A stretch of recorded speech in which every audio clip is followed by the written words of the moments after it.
Hello, my dear students. Welcome you all again. In previous lecture, we have learned about introduction of articles and also what are the indefinite articles and what are the definite articles, means kinds of articles. Now, in this lecture, we are going to discuss about uses of indefinite article a and n. पिछले lecture में हमने देखा कि articles to type के होते हैं, इनडिफाइनेट articles और definite article. इनडिफाइनेट articles कौन कौन से होते हैं?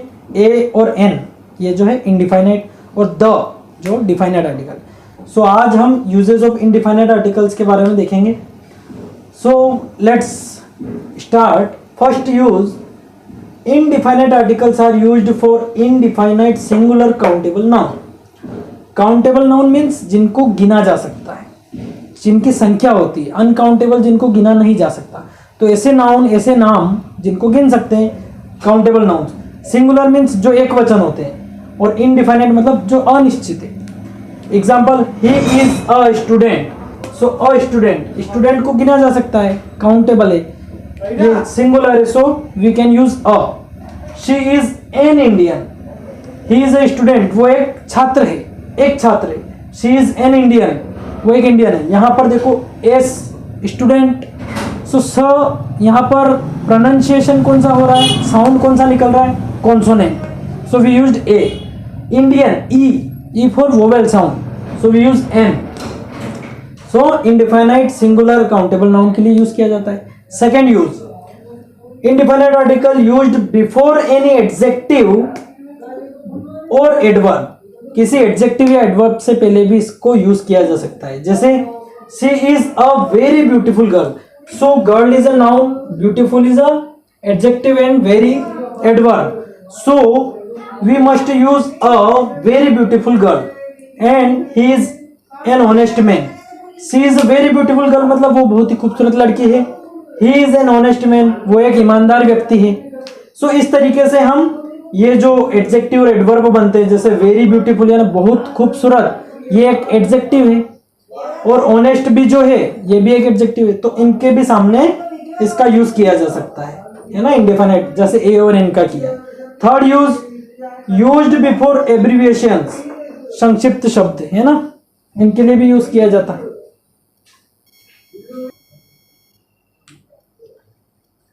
So in this way we can use adjective or adverb.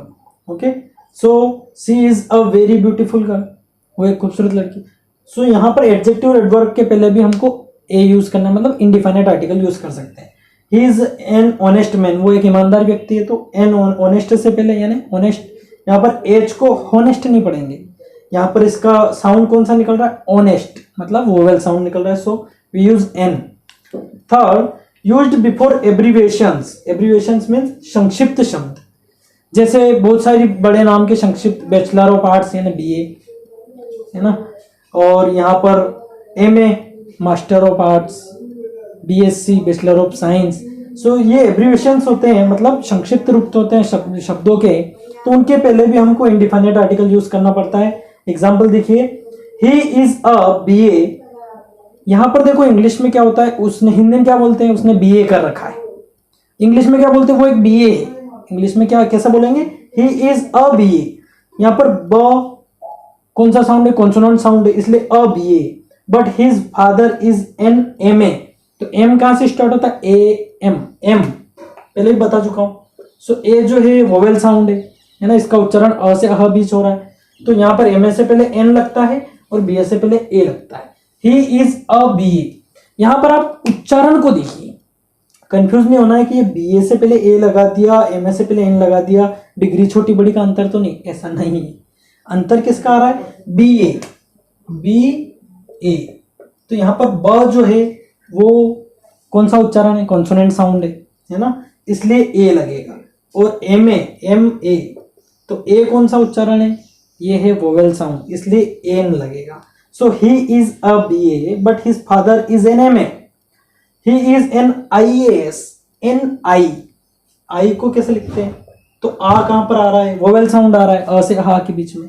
So he is an IAS and his wife is a PO, और a PO मतलब यहाँ पर उसकी वाइफ PO है।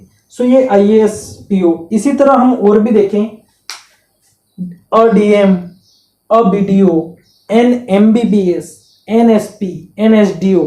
तो यहाँ पर जो उच्चारण अ से मतलब वोवेल साउंड में आ रहा है तो N लगेगा, जैसे SDO, SP, MBBS। लेकिन अगर उच्चारण उनका कॉन्सोनेंट साउंड में आ रहा है तो BDO, DM, इस तरीके से इनके आगे इंडिफिनिट आर्टिकल का यूज किया जाता है। Now fourth, used before any profession. किसी व्यवसाय के पहले भी, किसी प्रोफेशन या व्यवसाय से पहले भी इसको इंडिफिनिट को यूज कर सकते हैं। She is a nurse. A nurse, n जो है वो कौन सा कॉन्सोनेंट साउंड है, a nurse. Mister Sinha is an engineer. So ये जितने भी यूज बता रहे हैं आपको, मैं जो स्टार्टिंग पहले वाले वीडियो में मैंने आपको बताया कि साउंड के हिसाब से अगर आप चलेंगे तो आपका इनकरेक्ट कुछ नहीं होने वाला है, ये सारे अपने आप ही करेक्ट हो जाएंगे। ये आपको बताया जा रहा है कि किन किन फील्ड में इनको यूज किया जाता है, पर वो जो साउंड वाला सिस्टम मैंने आपको बताया कि वोवेल साउंड और कॉन्सोनेंट साउंड, उसकी वजह से सारे अपने आप ही सही हो जाएंगे। आप इसको नोट कर सकते हैं। Now fifth use of indefinite article to express a single unit, यानी किसी सिंगल यूनिट मतलब किसी एक के अर्थ में अगर बोलना हो, जैसे एक लड़का, एक बुक, एक पेन, तो सिंगल यूनिट को एक्सप्रेस करने के लिए भी इंडिफिनिट आर्टिकल का यूज किया जाता है। जैसे example, the cow has a tail. गाय की एक पूंछ होती है, तो गाय की एक ही पूंछ होती है, तो उस एक पूंछ सिंगल यूनिट को दर्शाने के लिए a tail. Man has a head. आदमी के एक सर होता है, तो यहाँ पर एक जो वर्ड है उसको एक्सप्रेस करने के लिए हमेशा इंडिफिनिट आर्टिकल का यूज किया जाता है, अ और एन का। Okay, now sixth, substitute for पर और मीनिंग ऑफ ईच एवरी। यानी जैसे होता है ना पर किलोमीटर, पर किलो, है ना, पर मंथ, पर ईयर, सो उसके लिए भी ए और एन का यूज किया जाता है। और मीनिंग ऑफ ईच और एवरी, ईच और एवरी, यानी ईच मतलब एक साथ, एवरी मतलब सभी, है ना। तो इनके मीनिंग के हिसाब से, यानी इनके मीनिंग की जगह पर भी इंडिफिनिट आर्टिकल का यूज किया जाता है। Let's look, she can run 10 kilometre an hour. यहां पर हम ऐसा भी लिख सकते हैं कि वो she can run 10 kilometre an hour, यानी वो 10 किलोमीटर एक घंटे में भाग सकती है। तो 10 किलोमीटर एन आवर और 10 किलोमीटर पर आवर, यानी 10 किलोमीटर प्रति घंटे के हिसाब से वो भाग सकती है, या 10 किलोमीटर एन आवर यानी एक घंटे में 10 किलोमीटर भाग सकती है। यहाँ पर के लिए एन का यूज कर सकते हैं, तो ये जो है पर की जगह पर सब्स्टिट्यूट है इसका। ही अर्न्स ₹10,000 अ मंथ, मतलब वो 10,000 रुपये महीना कमाता है या प्रति माह कमाता है। तो यहाँ पर जो है उसकी जगह ए आ गया, 1000 अ मंथ। आप समझ रहे इस बात को, पर की जगह पर अ मंथ आ गया, पर मंथ भी आ सकता था। ही अर्न्स ₹10,000 पर मंथ, वो प्रति माह 10,000 रुपये कमाता है, और अ मंथ भी वही, उसका मीनिंग सेम हो रहा है।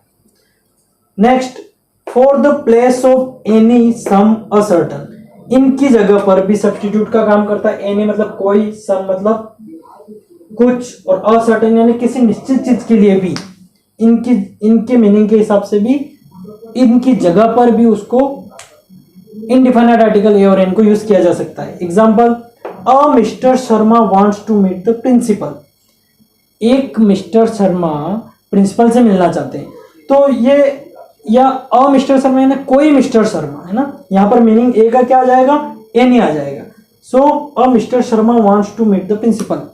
एक बात चल रही है, यानी प्रिंसिपल और स्टाफ बैठे हैं, तो यहाँ पर एक मिस्टर शर्मा, कोई मिस्टर शर्मा प्रिंसिपल से मिलना चाहता है, तो यहाँ पर उसको किस प्रकार बोलेंगे, a mister Sharma wants to meet the principal. तो यहाँ पर कोई जो एनी है उसके लिए ए का यूज किया जाता है। ही did not give me a novel, उसने मुझे एक नॉवेल नहीं दी। तो वो कोई बात चल रही होगी उनकी किसी, तो अ नॉवेल यानी एक सर्टन बुक की बात हो रही है उसके बारे में, तो वो उसको दिया नहीं होगा। तो ही did not give me a novel, वो मुझे एक उपन्यास नहीं दे पाया। तो नहीं दे पाया मतलब कौन सा उपन्यास, कोई सर्टन थिंग की बात हो रही होगी। So a mister Sharma wants to meet the principal, कोई मिस्टर शर्मा प्रिंसिपल से मिलना चाहते हैं। He did not give me a novel, और वो मुझे वो एक नॉवेल नहीं दे सका, तो वो नॉवेल के लिए अ नॉवेल आ जाएगा यहाँ पर, जो एक सर्टन नॉवेल की बात हो रही है। For class representation, class representation का मतलब होता है किसी विशेष जाति वर्ग की बात हो रही। अब यहाँ पर कास्ट की बात नहीं हो रही, जाति मतलब जिसमें पूरा एक ग्रुप बनता है, एक समूह बनता है। An elephant is a huge animal, एक ह्यूज एनिमल यानी बड़े भारी जानवरों का एक क्लास हो गया, एक जाति हो। तो वो एन एलिफेंट यानी एक हाथी इज अ ह्यूज एनिमल, एक हाथी एक विशालकाय जानवर है, तो विशालकाय जानवरों की एक जाति हो गई, उसमें उस हाथी को रिप्रेजेंट किया, an elephant is a huge. तो यहाँ पर अ किसके लिए यूज किया गया, उस क्लास रिप्रेजेंटेशन के लिए। A dog is a faithful animal, कुत्ता जो है वफादार जानवर होता है, तो वफादार जानवरों की एक क्लास है, उसको भी अ से रिप्रेजेंट किया है। तो इस प्रकार से इनडिफाइनाइट आर्टिकल्स का यूज किया जा सकता है। ये कुछ इसके महत्वपूर्ण यूजेस थे, मैंने आपको बताया, आपकी क्लास के हिसाब से मोर देन सफिशिएंट है, आप इनको अच्छे से देखें, इसके हिसाब से और भी एग्जाम्पल आप खोजने की कोशिश करें। इस वीडियो में इनडिफाइनाइट आर्टिकल्स के यूजेस कंप्लीट हुए।